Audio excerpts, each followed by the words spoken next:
Okay, we're live. Welcome everyone. Hi, and welcome to our monthly CommuniD LinkedIn Live. We are very excited to have you today and taking a little bit of time so everybody can join. And I really want to extend a big thanks to all of you for making this event a growing success. Each month we are seeing that more and more people are tuning in, and that sense of community is allowing us to bring in guests with even greater expertise. This time we've reached more than 180 subscribers. That is an interesting number in our community. And probably because the topic is particularly important. Today we're focusing on the MDR, IVDR, and the impact of this new regulation into our daily business life, but also the implications in the planning activity, in the forecasting, in the cost. And we will dedicate a little bit of time to the communication. We are a marketing agency, and so clearly we want to consider this point as well. We are fortunate to be joined by a true expert today in this field, Dr. Bassil Akra, the founder and CEO of the Akra team, a company that is helping a lot of company and stakeholders, so not only companies, but the overall stakeholders in navigating the changes, the changes of the new landscape. Bassil has just returned from a business trip in US. He just landed, so I don't know how many hours he slept, but I'm really glad that he's here today with us to talk about the MDR and IVDR. Bassil, if you want to introduce yourself, definitely would be the best way. Thank you so much. Thank you so much for inviting me to be here, and lovely to be with you all live. And Bassil Akra is my name, as you mentioned, and you introduced me very well as CEO of Akra team. Before that, I worked for notified bodies, and this is why I know a lot about that experience. And I interact with medical device companies, small and big, IVD companies as well, and with legislator in Europe, which is helping us getting more clarity on how to deal with regulation and implement them accordingly. And I'm happy to be here with you today to discuss the key points that you have and to discuss about the challenges and opportunities connected to both legislations. Okay, thank you, Bassil. You know, the beauty, what I really love about the experience of Bassil is that he has worked with all the players. So he has worked with the European committees, he has worked with the local governments, he has worked with notified bodies, but also with the industry. And it's how I got in touch with him. So I think he can give us the widest perspective on what is happening and how we need to change the mindset in this transition that is complicated for everyone. So before we deep dive into our conversation, I just want to make sure that everyone understands how to get in touch with us. As usual, if you have any question, please write it in the chat box that you may have here below. And just for you to familiarize with the chat box, we would love if you could tell us from where you're joining, so you give us a little bit of an idea of which is the geography that is participating to this LinkedIn Live. We are streaming from different channels, so it's difficult for us to understand this. Okay, while you're starting to type in from where you're logging in, I will start with the first question. That is a very generic question, but it's the starting element. So for years in the past, we've been burdened by an intense pressure surrounding the implementation of this new regulation. And the MDR was absolutely the key topic of every conversation in every company. Then there was the extension, and for 1 year, nobody discussed about it. The MDR completely disappeared from the radar screen of a lot of companies. And now I can hear a lot of news about the European Commission changing their minds, that MDR will not be implemented. So I think there is a little bit of a mess. I don't know if you can help us to understand what is happening. Yeah. So thank you for this, Elvio. It's a very key point which we are dealing with at this moment. So you are right to say, the regulation was not created or established because of what a lot of people says, that this is connected to the scandal. The scandals that happened in Europe were actually a driving force for acceleration. Now, when you accelerate an implementation of legislations, you forget actually at the end that you cannot build a house without having the fundament for it. And the problem with the MDR and IVDR, they were published after 5 years of discussion at the European level, and they were pushed out without actually having the instruments which are necessary to get them implemented accordingly. If you read the text itself, is not really a complex text, but the way how it's implemented is leading to trouble. And when human beings face challenges of understanding what is expected from them, they start to push the problem far away. And what happens at the end is that the patient will be suffering and the healthcare system will be suffering, because if you don't transition your device, or you decide to stop placing devices into the European market, the patient will not get the device.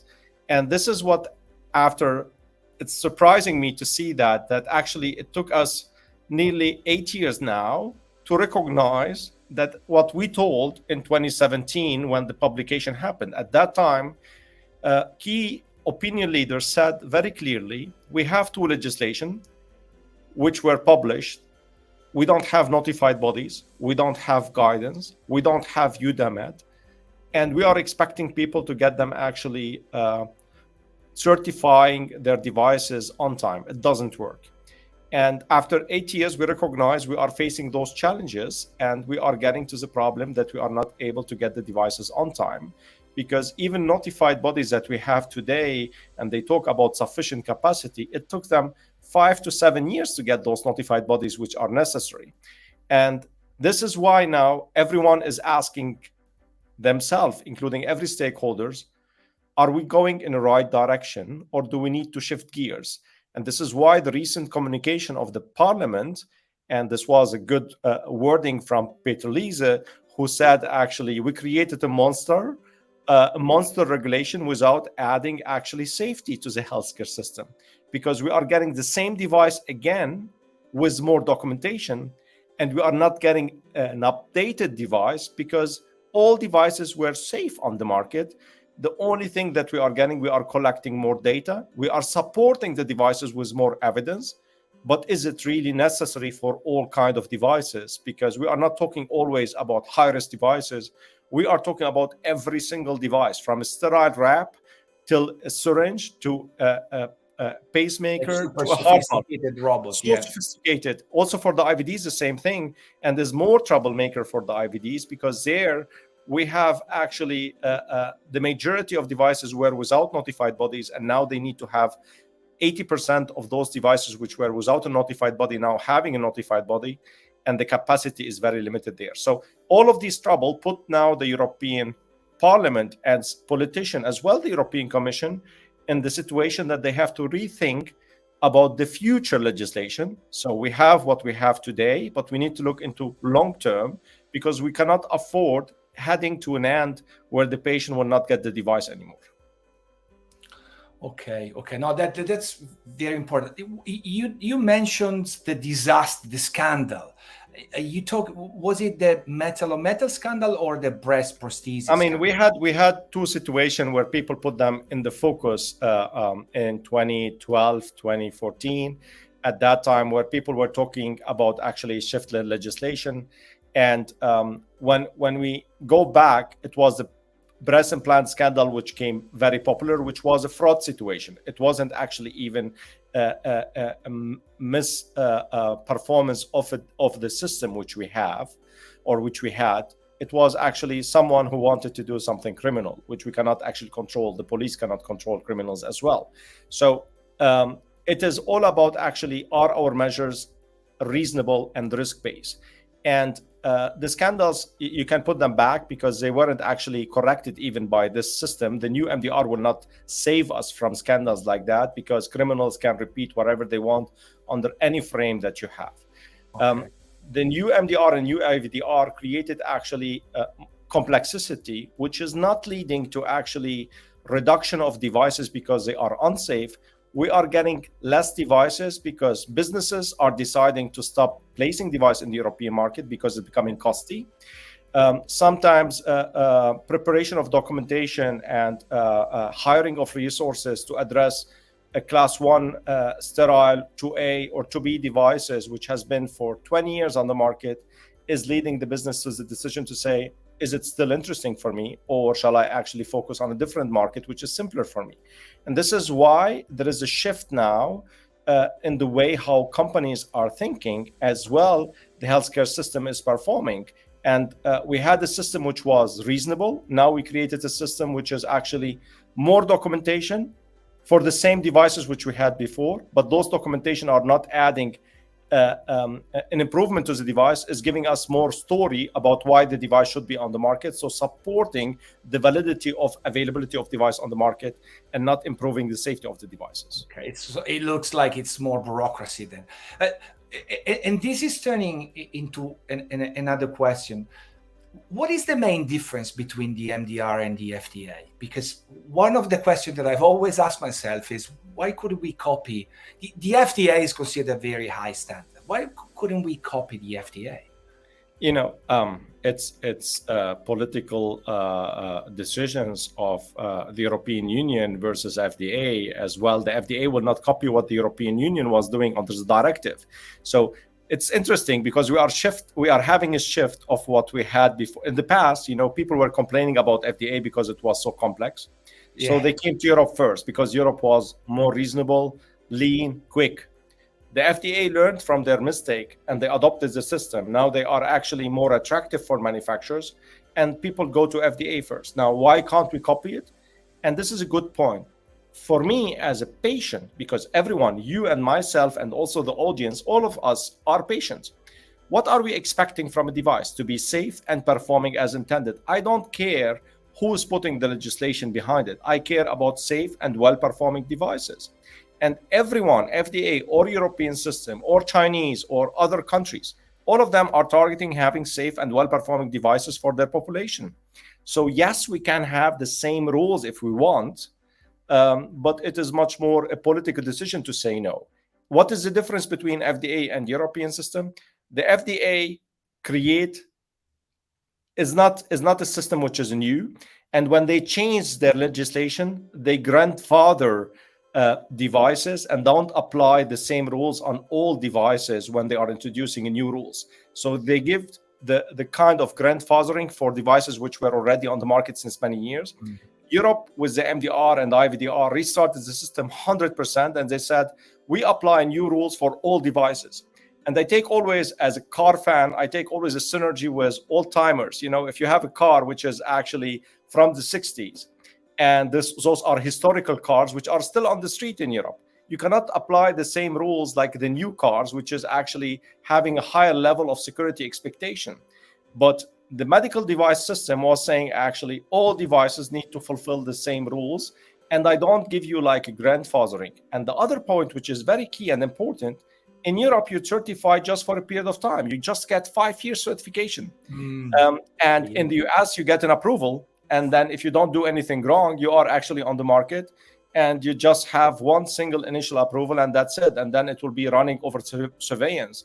Whereas in Europe, you have the surveillance, you have recertification, which is a bench of bureaucracy, which is costing at the end various resources, a lot of challenges to get that on time because we don't have enough capacity to be able to deal with all of these activities on a regular basis. Okay, please clarify one element. Do you think that the implementation will happen? So we will have to face the MDR. or there might be another shift or change, or the European Parliament lobbying is succeeding in delaying it further? I honestly speaking, if like I said at the very beginning, MDR and IVDR are regulation which includes principles which make sense fundamentally, but you need to apply them in a risk-based approach and by using actually your clinical knowledge and experience to make sure that you are actually enabling patient to get access to devices. But if we create a legislation where it is becoming actually a hindrance for the patient access to devices, this is not actually the main intention of the MDR and IVDR. The main intention was to get safe devices, well-performing device on the market, and support innovation. So the main intention of the regulation is not achieved yet. And what the parliament is recommending is not recommending getting rid of the MDR and IVDR, but actually introducing short and long-term measures to make sure that the system is not becoming a bureaucratic monster, but is actually adding value to our healthcare system and focusing on what is necessary instead of actually, I mean, if you look to what is happening nowadays, a lot of these discussion back and forward with between notified bodies, manufacturers, authorities, a lot of bureaucratic discussions. So you didn't sign this document. That's why I don't certify the device, or your documentation are not structured accordingly. This is why you're not getting a device on the market. Is this the discussion type that we want to have? No, we want to focus on what is key for the patient to get a device which is safe and well performing. Okay. So if I am a CEO of a medical device company, I need to keep running. I need to keep investing in the application of this directive. I mean, at the end, it doesn't make sense to fight against legislation. We need to fight to make it reasonable for us, because at the end, we have all of us contributing in this field. We are focusing on actually supporting the healthcare system by providing safe and well-performing devices. Therefore, every CEO, I give the recommendation, plan timely. I mean, we are already like very delayed now. So if you didn't start yet, you are in trouble, because the time is running very fast and you will close your eyes and suddenly we have the second deadline. So we need to make sure actually that we contribute and we do all what we can based on the best knowledge that we have to ensure that our devices that we designed, developed for the patient are getting market access again on the market. This should be our focus. I don't recommend anyone to believe that this will disappear. It will not disappear. It will be potentially improved in a way that we focus on the essential elements, but it will not disappear in the air. It will remain as is with some adoption, which we saw in the past years, to ensure that the implementation is becoming leaner than it was at the very beginning. Okay. And please remind all of us, the second deadline is? I mean, the second deadline, we got an amendment, which is actually now giving manufacturer of class 3 and to be implantable devices till 2027, 31st of December. This was the end of their ability to place device on the market, and for 2A devices till 2028. So they need to make sure that they are achieving that deadline by making their transition to the MDR on time, and they are not actually delaying further the implementation. Okay. Before I'm going to the question, I see that there is somebody that is starting to send some questions. But before doing this, you touched on the topic of the innovation. And you're absolutely right. A lot of manufacturers started to say, either if they are worldwide manufacturer, they say, all right, I'm going to launch my new products in US only, and I will skip Europe. Or if they are European, they will say, okay, I need to swallow the fact that I will not innovate anymore. And so probably my advantages versus competition will be the service or any other things, but I cannot count on innovation anymore. So what is the situation in Europe with regards to innovation? What it takes to launch a new product? Is there a difference between a new product, brand new product, life extension? And what happens to ancillaries, like in IVDR could be an ancillary, in MDR could be an instrument, but what happens to this second level of products? I mean, what we need to consider in the European Union and the system which we created, MDR and IVDR, that innovators are typically startups, are small companies who are dependent on investment, which is actually, if you look to investors, to capital giver, are people that want to have predictability. They want to know what will happen with their money when they spend. The European system is unpredictable at this moment. Why? Because if I'm an innovative manufacturer and I have a strategy for getting my device on the market, I can't tell my investor how long does it take and whether my strategy is going to lead to success. Because you can't speak to anyone in a way where you can get answers. And this is why a lot of people tend to go to the US first, because the US system gives you a kind of pre-submission meeting where you can talk to the FDA in advance. You can tell them what you are looking for. You tell them about your questions. It doesn't mean that the FDA will consult you, but they will answer your question. And when the MDR and IVDR were published, notified bodies got scared because their authorities were pushing them in the wrong direction to say you are not allowed to talk to manufacturers anymore. And this led to actually really a negative impact on the innovative manufacturer in the European Union, because they weren't able to get any answer about their strategy. Now they talk again about potential implementation of structured dialogue, and some notified bodies started doing that, but it's still in the baby phase. We don't have actually that experience on how much beneficial is this system for innovative manufacturers. Now, if we look to the MDR and IVDR again, they say, both of them, they want to support innovators, but they didn't say how. The cost is high now with the MDR and IVDR. You talk about actually 3 times to 4 times more costs than under the old directive. You have unpredictable timelines, and you have very long timelines for certification. So if you look, we had an example which was presented by a manufacturer who did the same device approval in the US, which went over a 510K approval. It took them over the 510K less than 6 months. Over the European system, it took them actually 18 months to get certified. In the US, they got a fee which was approximately 40K. In the European system, with acceleration and all the fees, they got the fees of approximately 250K. So if you compare it, it's actually becoming for small companies challenging to get that done in the European system.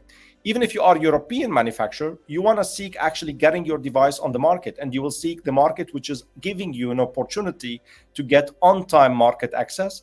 And this will drive you to the US first instead of actually starting in Europe. This was, by the way, in the reverse way in the past. Manufacturer came to Europe first, and then they went to US. Now they go to US first, and then they come to Europe. It's not applicable for high-risk devices, because if you look to PMA submission in FDA, they are then similar to Class 3 and implantable submission in Europe. So this is much more applicable to the mid-risk, low-risk devices and their approval process in the European Union. Okay. No, thank you. That's really interesting. I can see a question about the notified body, and I can link it to another question that I wanted to ask you. So you said that the MDR IVDR concept heavily relies on the existence of notified body. But right now, the interpretation of the directive is widely different between different notified bodies. And to me, again, as a former executive of the industry, this creates a problem of competition, because if, as you said, the cost is becoming important. And if I'm going to one notified body, I will have a cost that is X. And if I'm going to another notified body, I will have a cost that is maybe 10X. And so this is affecting the competitiveness of the companies in the market. Do you see any changes on this? What is going to happen? And sorry, I'm reading the question. What is your experience with the standardization of different notified bodies providing the same certification services? So I think roughly the same. Europe, the problem is a lot of people believe that European system is one single system. It is. We have a legislation which is actually intended to be harmonized, leading to harmonization, but we have multiple member states. And in the various member states, we have notified bodies there. And those notified bodies are actually audited and surveyed by their own member states.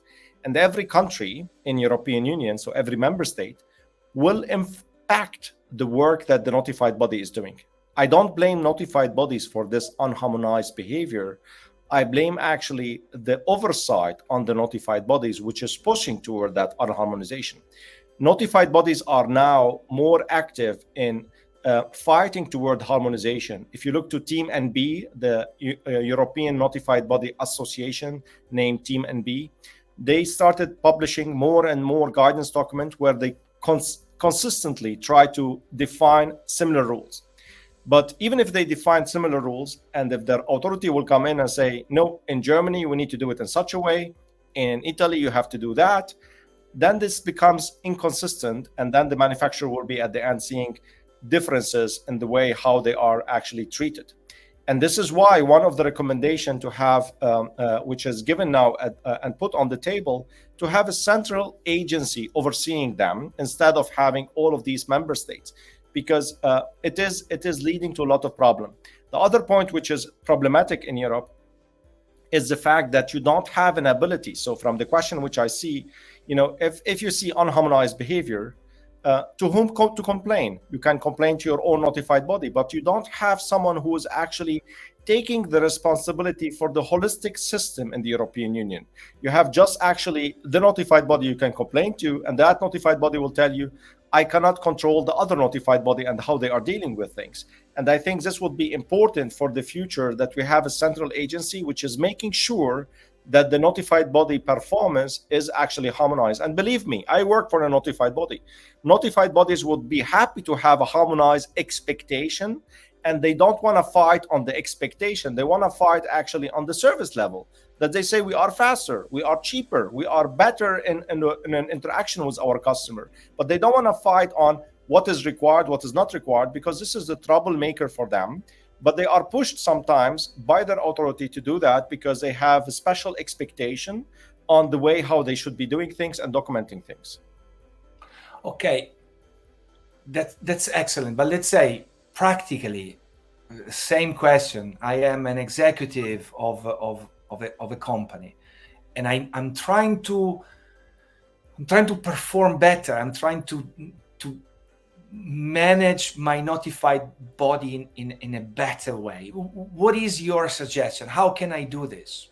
So my suggestion for companies who are dealing with multiple notified bodies, or seeing actually their competition getting to the market under different rules than they are facing, to communicate, to speak to the notified bodies that you are dealing with, to speak to Team and be representative, to bring it to a higher level, that it is, awareness is there, that there is inconsistency. Because what I keep hearing when people say what you just said about inconsistency, that they say, we know that there are some inconsistency, but they have to be brought to us, that we are able to start creating harmonized guidance document between notified bodies to say, this is how we deal with situation like that.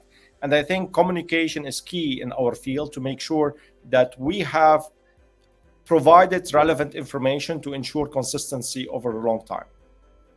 Okay. Excellent. Thank you. Very clear. I would like to remind everyone, please, if you have any burning question or any question that you think might be relevant for yourself and for the others, please write it here in the chat box, and I'm asking my colleagues that are directing this LinkedIn Live, if I cannot see it, please push it upwards, and so that we can see those questions. You touched a little bit in your conversation about the size of the company. So do you think that in the future, the introduction of the IVDR, MDR will define the threshold of the size of the company? Technically, we know that compared with pharma, medical devices made by a lot of very small companies that are maybe founded by some engineers that have fantastic ideas, and they can thrive still being relatively small. Do you think that the MDR will change this, or any size of company will be able to continue to play and to do business? Yeah, very good point, Alvio. Let me take a step back. Say, okay, if I am a small company, what is my challenge? My challenge would be actually connected, not having the access to the relevant resources and competence. My challenge is that my budget is limited, and my big challenge is that there is no system in place which support me during this holistic regulatory approval process. The MDR just said we want to support innovation, but they didn't say how. The how can be actually translated into multiple factors. If you go to a notified body and you tell them, I'm a small manufacturer, I will do less, they will not accept it because the rules are the same for all manufacturers, regardless of the size. So there is no special rule which says for the big company, they have to do 200 patient clinical study, small companies have to do 10 patient study, which doesn't make sense as well. Therefore, the lawmaker said you have one single rule for everyone.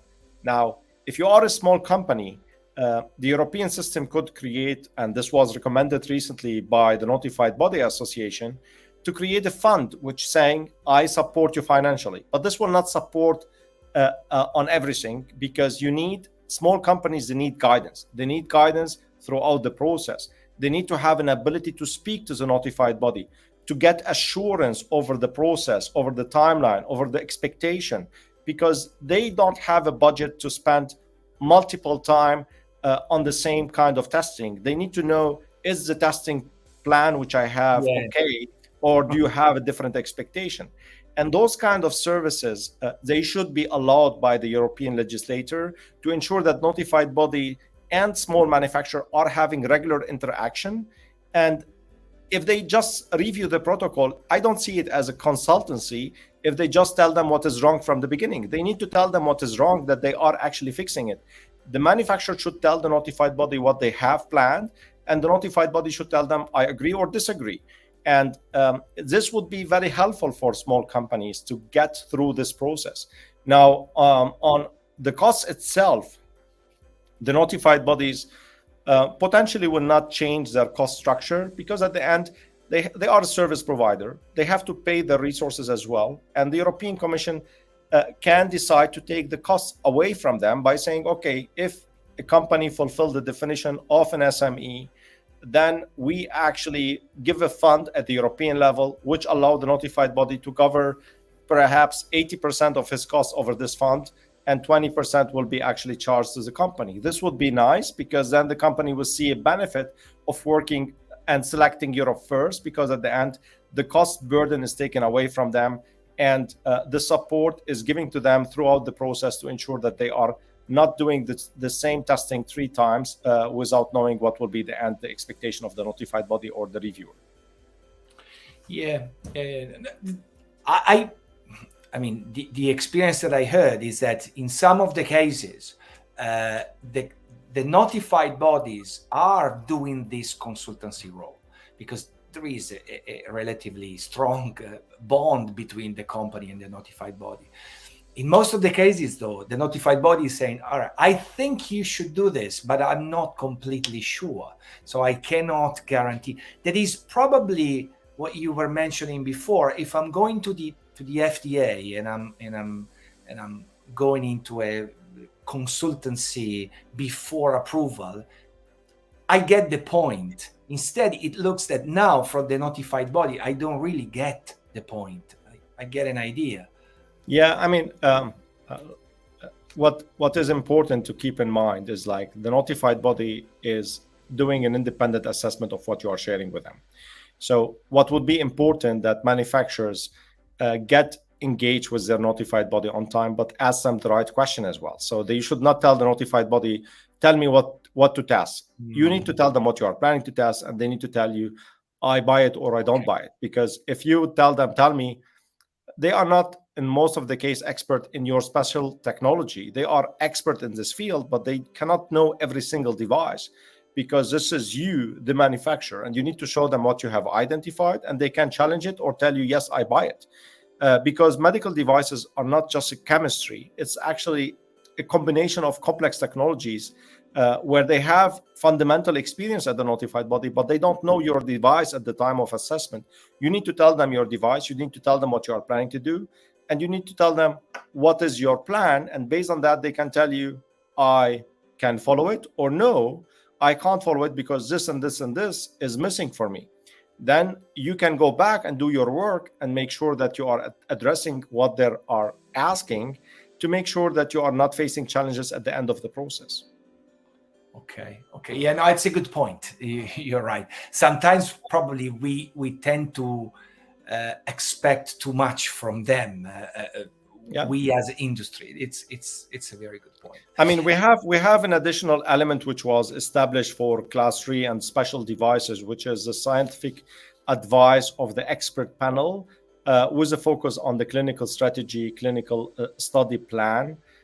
We had a pilot phase where manufacturer went there. From my point of view, we need such a system, which is a combination of legislators as well as notified bodies sitting together, listening to the manufacturer plan, and providing them with a written opinion in the early phase, like the FDA does. They provide, you can send the FDA a list of questions about what you are planning to do, and they will reply to you in writing and tell you if they have actually any identification which is unacceptable. They will not tell you how to do it. They will tell you your statistical analysis cannot be followed, for example. Then you can go back and say, okay, I have to work on that. Okay. Here, I can see a question here that I don't fully understand. Maybe you can understand it better than me. Is the lack of a fully functional UDAMED diminishing the only positive aspects of the MDR that you emphasized? More PMS data collection on the devices? So yeah, I know where the person is coming from. UDAMED initial intention was actually to have transparency and make sure that there is actually a platform, a European platform, which is enabling collaboration between authorities, notified bodies, manufacturers, and the public. That UDAMED project started officially with the publication of the regulation, but the initial specification for the preparation of the digital platform took place 1 year later, and it was intended to get UDAMED available in May 2020 with the initial date of application. And as of today, we are still talking about gradual rollout of UDAMED. And with the recent amendment, they agreed to say, we will not wait for the full functional UDAMED. We're going to make actually the available model an obligatory model to be used, which is actually, it took them again more than 7 years to recognize that project is a mess and they couldn't actually get it on time, which show us that the holistic planning of this project. So you said, Helvio, you have been working as an executive and me as well as in this field. If you recognize that your plan is not running, you will take decision to stop a project and say, I'm not doing any investment anymore. You will not even release a project which doesn't have a clear plan and timeline and has regular evaluation about its efficiency, because it's costing a lot of money and is leading to nowhere. And that UDAMED project is delayed every year nearly since it's actually the publication of the regulation. And we need it because of multiple reasons, because it has actually the beauty of connecting the multiple dots, making sure that the stakeholders are on UDAMED, certificate are on UDAMED, SSCPs are on UDAMED, post-market surveillance report are submitted over UDAMED to ensure that actually authorities can oversee and notified body do their assessment. All of this is not running yet in an obligatory way, or is not even available to deliver that kind of expectation which are written by MDR. So this is where the person is asking us is, what is UDAMED, and did it actually have a negative impact? The clear yes is connected to it. UDAMED implementation is a horrible implementation plan and is still ongoing. Okay, it's not the best scenario, but Yeah. it is what it is. I would like to move to another topic. That is the topic of communication, and there is one question here. I have a lot of questions because this is a little bit our field. But I would say first, I would start with a general question. How do you think that communication, uh, either to patients and to healthcare professionals, will change? And here, what is the best advice you would give to someone that is facing the upcoming impact of the MDR working in communication? Yeah, I mean, MDR and IVDR introduce a specific article which is talking about what you are allowed to say as a manufacturer and what you are not allowed to say. And if you this drive actually marketing to lose their creativity in the way how they communicate. So it's becoming much more regulatory communication than actually a nice visual or whatever communication, because there are actually in every member state clear penalties which are connected to communication, which might lead to wrong usage or misuse of devices, or can lead to misinterpretation of the intended purpose or indication of that device. So there is a big enforcement on clear communication, which drives the marketing creative department to be actually not that creative like before and not able to do the statement that they wanted to do in the past. Now, it has a beauty as well that you don't say something which is incorrect, and you don't include a picture of a baby on a device which is just intended to be used on adults, because this might lead to misusage of a device. But I think it is for a marketing person challenging. What is my recommendation and advice to a marketing person and communication person? If they have a plan to say, for this device, this is what I want to say, they should be involved from the beginning in the regulatory strategy and the clinical strategy, because you are allowed by MDR and IVDR to say anything that is supported by evidence and which is not impacting the benefit risk profile of a device in a negative way. But for that, you would need to have evidence. So if you want to say my device is the best device on the market, or you want to say my device can perform better than my competition, you can't do that, but then you need to be involved from the beginning in the planning to make sure that the relevant data for that claim are collected for you. And this is where most of the manufacturers, they have to change their mentality, because marketing is not involved always from the beginning in their planning. So regulatory does something, marketing says at the end, but I want to say that, and that disconnect lead to trouble. So therefore, my recommendation, speak from the beginning all together and make sure that you have a strategical business plan, including communication plan, which is addressing your market vision and needs. And based on that, you will be, all of you, happy in your own work because you collect the relevant data. And if the relevant data are answering your question, then you are able to use that claims. Okay, there is a question from Annabelle, but I ask Annabelle to wait a second. I have another question that I would like to ask, because you mentioned a fine. So if companies are breaching the law, are in breach of the law, they will be fined. But they will be fined by who? First, they will be fined by who? Second, because at the beginning, I remember when the MDR was introduced, all the manufacturers started to make this the split between, am I an healthcare professional, am I a patient, on the website. So I think on the website there is a pretty good respect of the regulation, but on the social media it is a jungle, and I haven't seen anybody being fined. So who's giving the fine? So there are every single member state, if you look to their implementation rules, they defined actually which fines will be actually dedicated to which obligation which is not fulfilled by a manufacturer.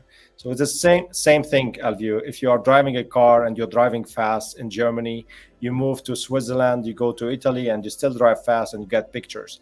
Everywhere where you do actually something which is deemed as a criminal act, you will be either fined or actually you have to go to court, or you might be ending in jail, depending on what you have done. So every single member state can send you a fine if you are actually acting illegally in their own member state.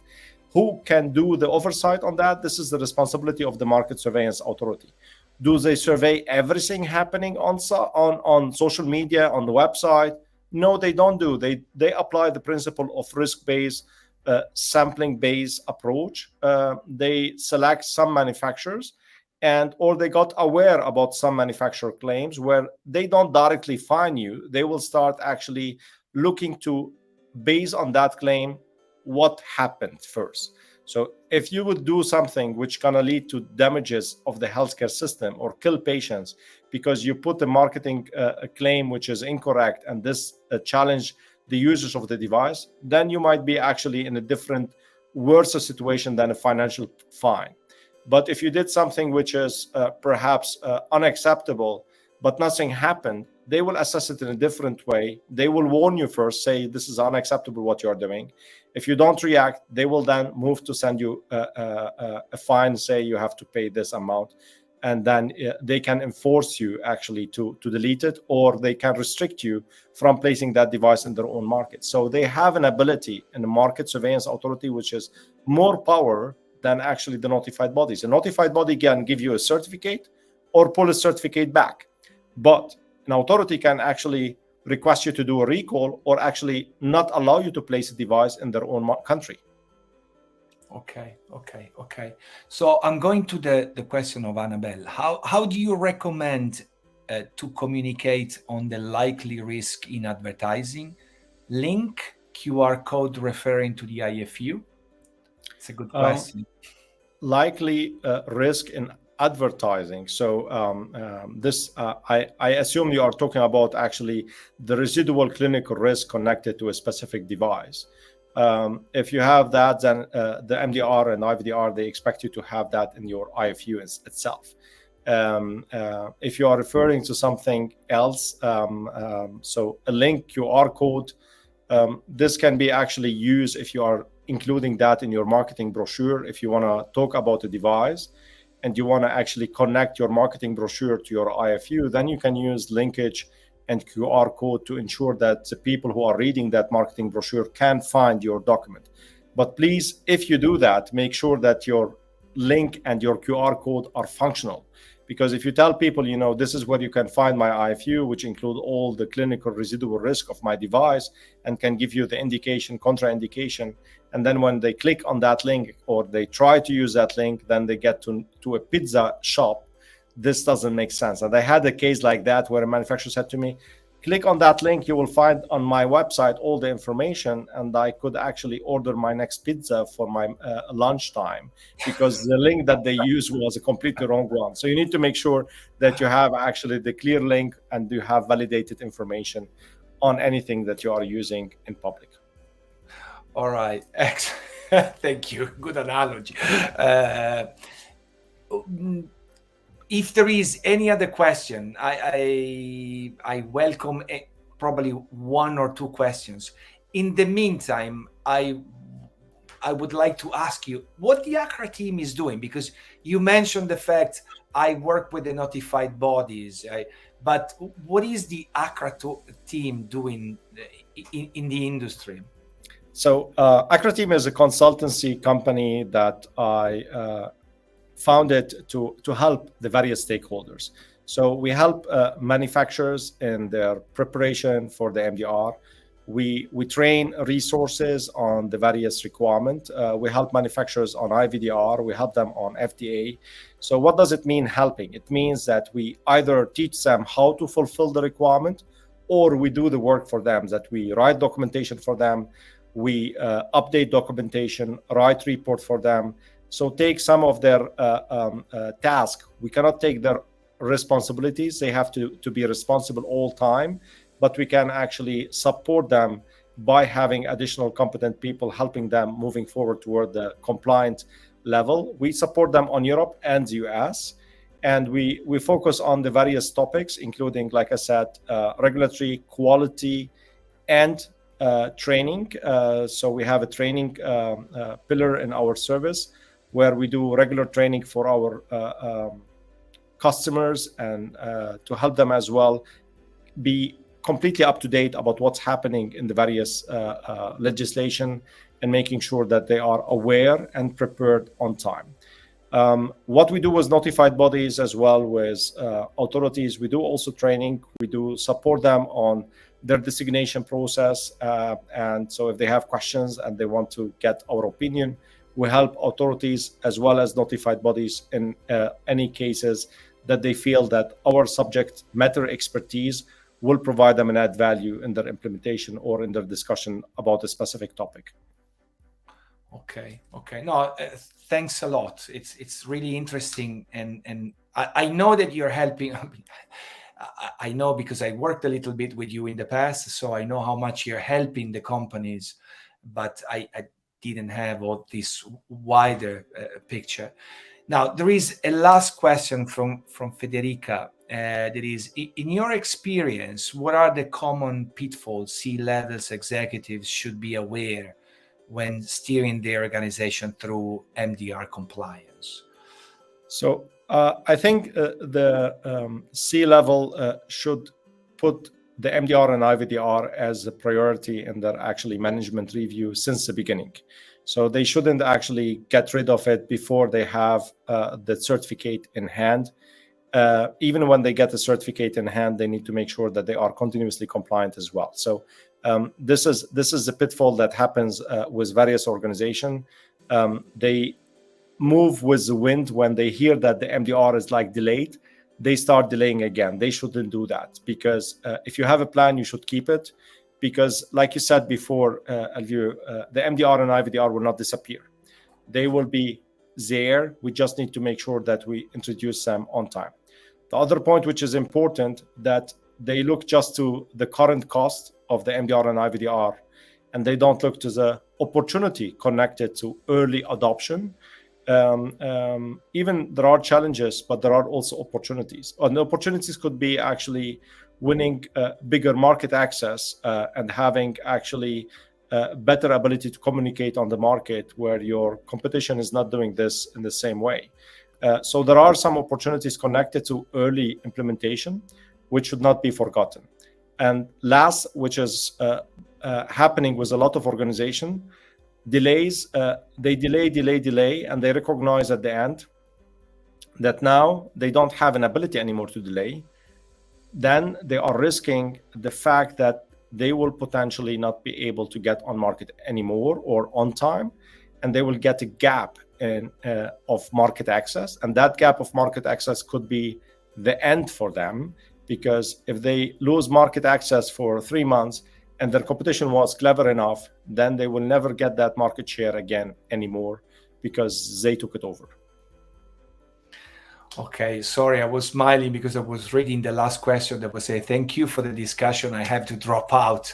Too many Halloween kids at the door. And I am experiencing the same.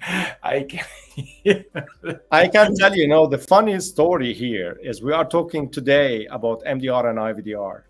And I remember when I spoke about that legislation in the early phase, and one of the jokes that I gave, I put actually a Halloween picture, which was a horror book. And I said, if you didn't read the MDR, it is not that boring, because it's comparable to actually the Halloween period where people will start looking to horror films or just look to actually read a book, which is talking about a horror story. This is MDR and IVDR. Why they are like that? Because the horror connected to it is actually the damages that could happen if you don't deal with those legislation on time. And they started happening because a lot of organizations didn't take it seriously on time, or some of the organization, they took it seriously, but they couldn't afford the legislation expectation. And this led to damages on their ability to get back to the market, or killed a lot of devices from being available again on the market in the European Union. And this is, for me, a horror. So it's comparable to Halloween, because at the end, it is sad to have actually legislation leading to damages, which is unnecessary.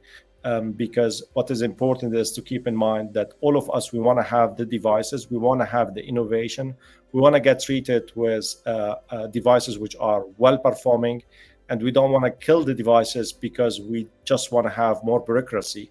Want to have safe devices, well-performing devices with limited bureaucracy connected to their approval to ensure that the healthcare system continuously perform as we wish as a European patient, as well as a global patient.